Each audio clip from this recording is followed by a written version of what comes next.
It's really interesting when I go out into the world and speak about our research, how many women will come up to me and say, my friend had this, I had this. My grandmother and my aunt were diagnosed when I was a first-year grad student, and that's really what drove me down this path to do breast cancer research. I work at the University of Colorado Anschutz Medical Campus. I run a breast cancer research group that is a part of the Young Women's Breast Cancer Translational Program at the University of Colorado Cancer Center. Her passion and drive are unparalleled. She's an absolute hound dog when she gets her mind on something and wants to figure out what is going on.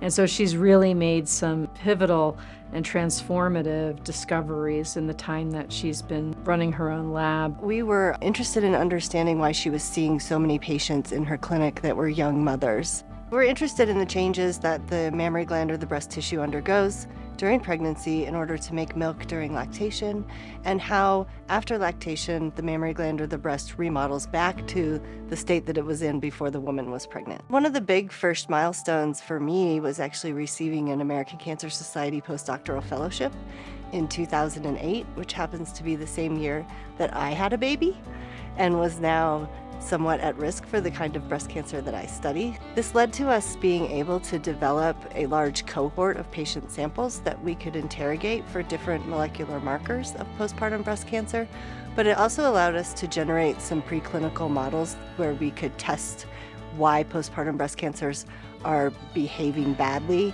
in the lab. And the big milestone that came out of that was a Nature Medicine publication in the year 2011, where we showed that exposure of tumor cells to the breast tissue during that remodeling makes them more aggressive, and that we could actually prevent this with an anti-inflammatory treatment such as an NSAID. An NSAID is a non-steroidal anti-inflammatory drug such as ibuprofen, aspirin, or naproxen. Now we're focusing a little bit more in on how to treat the breast cancers that we're already seeing in the clinic. We've identified potential targets that are specific to postpartum breast cancers, but expressed in other aggressive breast cancers. And there are drugs off the shelf, FDA approved, that we could potentially use to treat those cancers. Within the next 5 years, we'll have clinical trials. All of this work was funded by a research scholar grant from the American Cancer Society that I received in 2016. Followed by a Mission Boost grant. And the Mission Boost grant is a really interesting granting mechanism because the goal of it is to get something into the clinic within 2 years. We've recently developed a novel therapeutic in the lab, partially using funds from the Mission Boost grant, and it completely cures tumors in mice. And so we're developing this in collaboration with a small startup biotech into a novel drug. Our goal is to have a novel drug within 2 years. Oh, it means the world to me. They have been so supportive of me for the past 15 years. I'm just so honored, and I don't even know what to say, honestly, but thank you.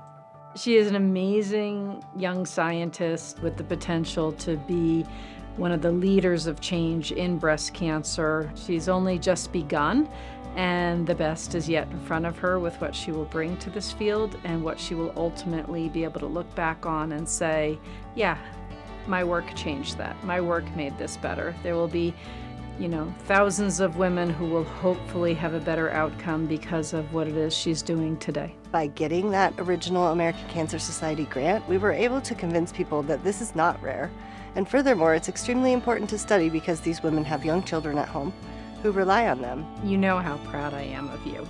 I can't be happier than to still be by your side, getting to collaborate and work together. I just can't tell you enough how much I appreciate you and everything that you do. And though my patients don't know you, they love and adore you. And they want you to keep going and find the discoveries that's going to change the outcomes for them. And I know you're going to do it.